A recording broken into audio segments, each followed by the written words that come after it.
এঁচোড়ের recipe অর্থাৎ কাঁচা কাঁঠালের একটা রেসিপি আমি আপনাদের সাথে শেয়ার করছি। বলতে পারেন বেস্ট এঁচোড় রান্নার রেসিপি। চিংড়ি দিয়েছি আর একটা উপকরণ দিয়েছি, এর ফলে হয়েছে মাখা মাখা, রসালো রসালো। অনেকে কিন্তু এঁচোড় রান্না করতে পারেন না। এঁচোড় রান্না করার পরে মনে হয় যেন কোনো রসকস নাই, শুকনা শুকনা, একেবারে কেমন জানি ছাবড়া ছাবড়ার মতো হয়। আমারও কিন্তু এটা হতো। তবে এই রেসিপি আগের সেই রেসিপি না। এই রেসিপি একেবারে পারফেক্টভাবে, একেবারে সেরা স্বাদের এঁচোড় রান্নার রেসিপি। বাইরে থাকার সুবিধা আর অসুবিধা সবই আছে। যেমন কাঁচা কাঁঠাল কষ টস হাতে মাখায় কাটতে হচ্ছে না।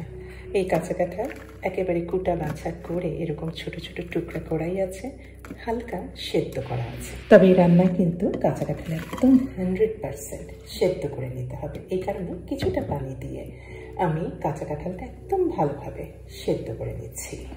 সেদ্ধ করার সময় ইচ্ছা করলে কিছুটা কিন্তু গোটা গোটা যেগুলি আছে একটু ভেঙেও দিতে পারেন। চিংড়ি কিছুটা দিচ্ছি, তবে খুব বেশি দিচ্ছি না। আমি 6টা চিংড়ি নিয়েছি। ছোট চিংড়ি, বড় চিংড়ি, গলদা চিংড়ি সব চিংড়ি নিতে পারেন। কিছুটা হলুদ আর লবণ মাখিয়ে রাখছি। চিংড়িটা ভাজতে হবে। রান্না তো শুরু করছি, তবে তার আগে আর একটা ইনগ্রেডিয়েন্টের কথা বলেছিলাম না, সেটা হচ্ছে মসুরের ডাল। মুঠো খানেক পরিমাণ দিয়েছি। আমি জাস্ট কিছুক্ষণের জন্য ভিজিয়ে রাখছি। মসুরের ডালের বদলে আপনারা কিন্তু মুগ ডালও ব্যবহার করতে পারেন। মুঠো খানিক দিলেই হবে। এর ফলেই রান্না হবে মাখা মাখা ধরনের, টেস্টটাও কিন্তু অনেক বেড়ে যাবে। তবে মুগ ডাল ব্যবহার করলে কিন্তু অবশ্যই ভেজে নেবেন, এটা তো আমরা সবাই জানি। রান্নার জন্য আমি একটা বড় মুখওয়ালা সসপ্যানে তেল দিয়েছি, সাদা তেলই দিয়েছি। আর এর মধ্যে দিলাম মুঠোর খানিক পরিমাণ একেবারে ছোট ছোট কিউব করে কাটা আলু। এটা একটা সিঙ্গারার মতো করে যেটা কাটে সেটাই। লবণ দিয়ে আমি জাস্ট 100% ভেজে নিচ্ছি। এখন এই তেলের মধ্যে দিলাম বেশ পরিমাণে পেঁয়াজ। এই রান্নায় পেঁয়াজের পরিমাণটা একটু বেশি লাগে। ভাজতে ভাজতে দিয়ে দিয়েছি হলুদ লবণ মাখানো চিংড়িগুলি। চিংড়ির স্বাদটা রান্নায় সবচেয়ে বেশি ভালো আসে কখন জানেন? যখন চিংড়ি তেলের মধ্যে ভেজে নেবেন এবং সেই তেল দিয়ে রান্না করবেন। রান্নার মধ্যে সমস্ত কিছুর মধ্যে না ভেজেই দিয়ে দিলে কিন্তু চিংড়ির স্বাদটা বা গন্ধটা বা ফ্লেভারটা কিন্তু অতটা ছড়ায় না। এখন মশলাগুলি দিয়েছি আদা রসুনের পেস্ট, এখানে 2 টেবিল চামচের মতো হবে, এটা ফ্রোজেন অবস্থা। আর ভাজতে ভাজতেই দিয়ে দিলাম একটা পাকা টমেটো, 2 টুকরা দিয়েছি আমি। আর সমস্ত গরম মশলা কিন্তু এখানে দিতে হবে। বাটা বাটি বা এসব অতিরিক্ত স্পেশাল কোনো মশলার কিন্তু দরকার নেই।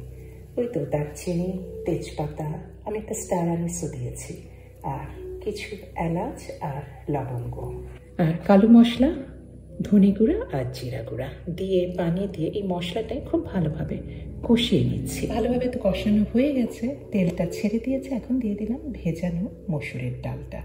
মসুরের ডালটাও কিন্তু খুব ভালোভাবে সেদ্ধ করে নিতে হবে। আমি লবণ দিয়ে দিয়েছি। লবণ দিলে দেখবেন যে ডাল কিন্তু খুব সহজে তাড়াতাড়ি সেদ্ধ হয়। আর ওইদিকে অন্য চুলায় একেবারে ভালোভাবে কাঁঠালটা কিন্তু সেদ্ধ হয়ে গিয়েছে।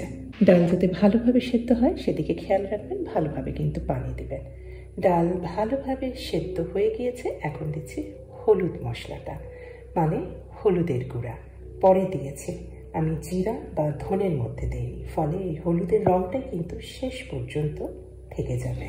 আর দিয়ে দিলাম মুঠো খানিক পরিমাণে মোটা মোটো করে কাটা রসুন। এগুলি জাস্ট সেদ্ধ হবে। এখন ডাল সম্পূর্ণ সেদ্ধ আছে, দিয়ে দিলাম এঁচোড়গুলি। একেবারে এটাও কিন্তু সম্পূর্ণ সেদ্ধ আছে।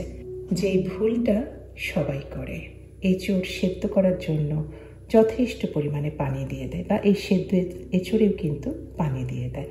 এটা করবেন না। আমি দেব কিন্তু একটু একটু করে, কিছুটা পানি শুকিয়ে নিব, পানিটা দেব আবার শুকিয়ে নিব, এভাবে 2-1 বার। আমি আধা কাপেরও কম টোটাল পানি দিয়েছি কিন্তু।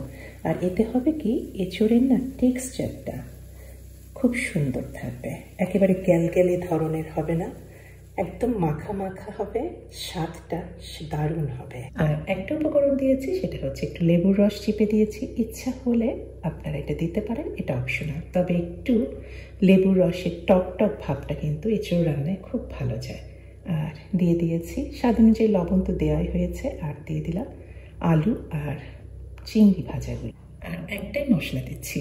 মশলার কিন্তু কোনো ধরনের বাটাবাটির কিছু নাই। এই মশলাটা হচ্ছে 5 ফোড়ন। জাস্ট 5 ফোড়নটাই আমি কিন্তু গুঁড়া করে 2-1 চামচের মতো দিয়েছি।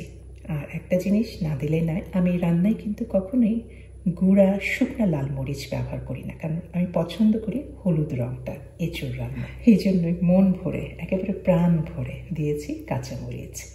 আর দিয়ে দিয়েছি এখন এটা জাস্ট চিলি ফ্লেক্স। চিলি ফ্লেক্সের একটা স্বাদ আসবে, দেখতেও সুন্দর লাগবে এই কারণে। আর রান্না কিন্তু এখনও একটু বাকি আছে। সেই ব্যাপারটা হচ্ছে আমি জাস্ট নাড়াচাড়া করে আমি এটা কিন্তু হালকা মিডিয়াম থেকে একটু লো হিটে রেখে ভুনবো। হালুয়া যেমন ভুনে সেই রকম তেলটা ছেড়ে দেবে। আর এই পর্যায়ে আমি দিয়ে দিয়েছি কিছুটা সর্ষের তেল, কাঁচা সর্ষের তেল। আর ইচ্ছা করলে এই সময় আপনারা যে গোটা মশলাগুলি দিয়েছেন সেগুলি তুলে নিতে পারেন। আর দিয়ে দিলাম বেশ পরিমাণে ফ্রেশ ধনেপাতা কুচি। এরপরে জাস্ট আরও কিছুক্ষণ ভুনে নিয়েছি। দেখতেই পাচ্ছেন নিচের দিকটা একটু ব্রাউন কালার, একটু পোড়া পোড়া ভাব চলে আসছে।